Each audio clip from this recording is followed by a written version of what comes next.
মানব দেহে কয়টা হাড় বলেন তো? এইগুলা কেন আমি এখানে শো করতে একটা ডক্টরের ফার্স্ট ইয়ার স্টাডি হচ্ছে একটা কঙ্কালকে নিয়ে যে মানব দেহে কয়টা হাড়। এটা যদি আপনি না বলতে পারেন তাহলে আপনি কিভাবে নিজেকে ডক্টর দাবি করেন? যেহেতু আমি ইন্টার্নি করছি তাহলে একটা মানুষ ইন্টার্নি করতে পারে খালি আপনি এইগুলো না জেনে একটা মানুষের আবার চিকিৎসা করতেছেন? আমি তো ট্রিটমেন্ট নিচ্ছি না, আমি জাস্ট ইন্টার্নি।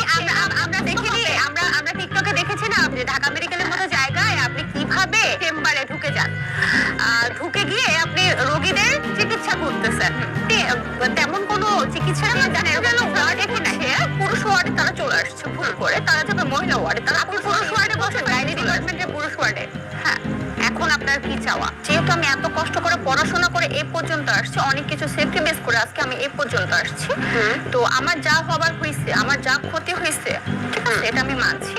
বাট হচ্ছে আমাকে যে সবাই বলে যে আমি চোর, আমি আইসিইউ ভিত্তিক আমি ফোনটা তাদের চুরি করে নিয়ে আসছি, বাট আমি এটা চাচ্ছি যে তারা, আমি যে ফোনটা নিয়ে আসছি তাহলে সেটা তারা ডকুমেন্টসটা কেন পাবলিক ফেস করছে না?